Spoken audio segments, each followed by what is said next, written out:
शेखर गुस्से में आरव की तरफ देख रहा था। पार्टी में खड़े लोगों की बातें उसके कानों में गूंज रही थी। फिर अचानक उसका ध्यान मिस्टर अहलूवालिया पर गया। उसने अपने दिमाग को ठंडा किया और कुछ सोचने लगा। उसने नव्या से कहा, ठीक है, तुम रुक सकती हो, लेकिन एक किनारे पर चुपचाप खड़ी हो जाओ। मैं नहीं चाहता तुम्हारा ये बेटा आरव हर जगह घूमे और लोग इसे देखकर 10 सवाल करें।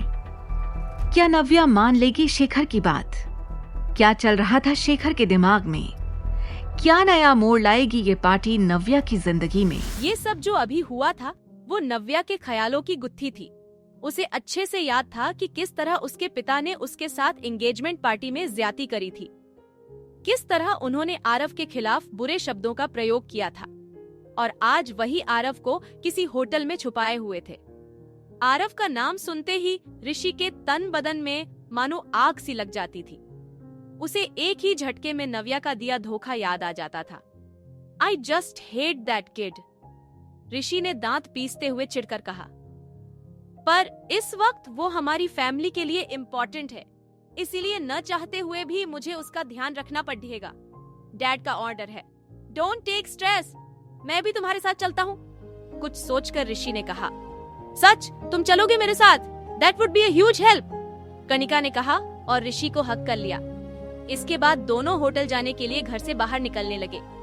आरव तक पहुंचने का यही सही मौका है, मुझे जल्द से जल्द इनका पीछा करना होगा, नव्या ने खुद से कहा, और उन दोनों के निकलते ही खुद भी पीछे से बाहर निकलकर आगे वाले गेट पर पहुंच गई। उसने छुपकर कनिका और ऋषि को कार से निकलते हुए देखा और उनके जाते ही तुरंत उसने एक ऑटो कर लिया।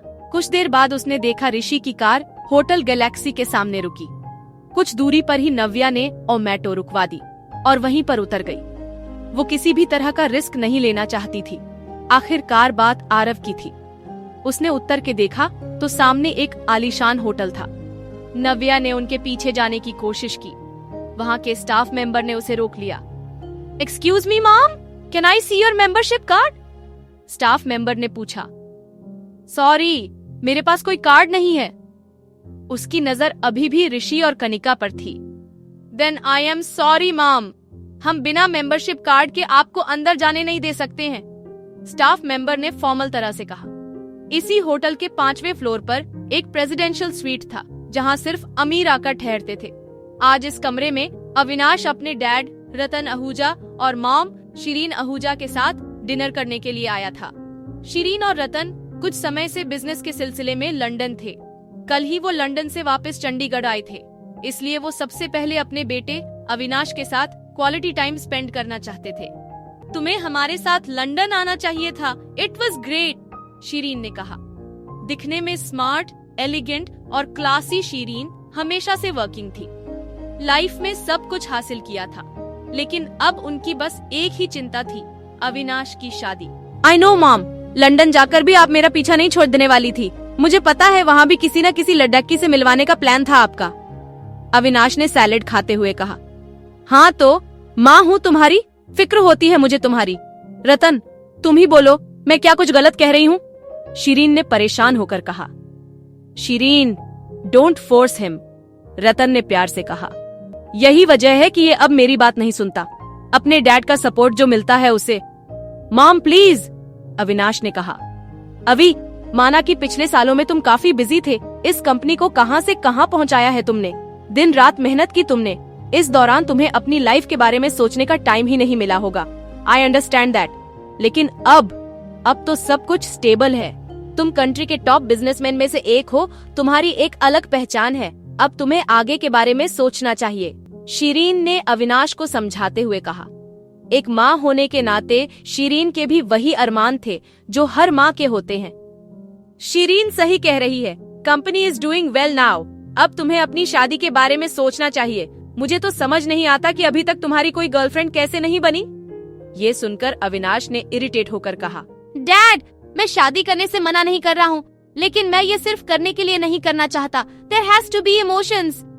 अविनाश ये कह ही रहा था कि तभी उसकी नजर विंडो से बाहर गई। उसने स्वीट के बाहर जो देखा, उसने उसका ध्यान पूरी तरह से अपनी ओर खींच लिया था। ये यहाँ भी, उसने मन में सोचा। अविनाश साफ देख पा रहा था कि नव्या घबराई परेशान सी होटल के बाहर थी। उसी वक्त शीरीन का ध्यान अविनाश की तनी हुई आईब्राउज पर गया। उसने तुरंत पूछा, Avi, what happened? Is everything all right? ये आवाज सुनते ही अविनाश ने वापस अपना ध्यान अपने डिनर पर लगा लिया।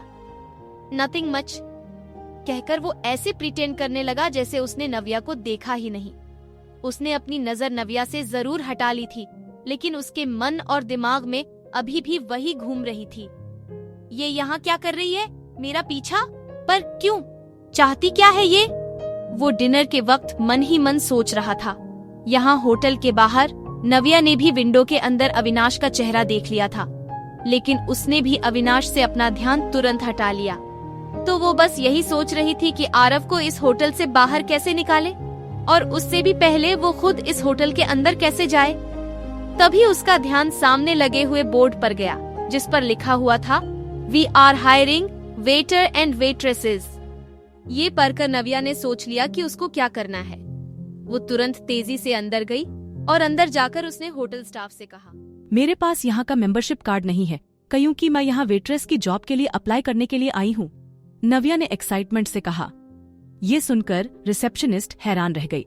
आगे की कहानी जानने के लिए देखिए अगला एपिसोड सिर्फ पॉकेट FM के YouTube चैनल पर, और द रिटर्न के सारे एपिसोड्स को सुनने के लिए डिस्क्रिप्शन में दी लिंक से डाउनलोड करें पॉकेट FM ऐप।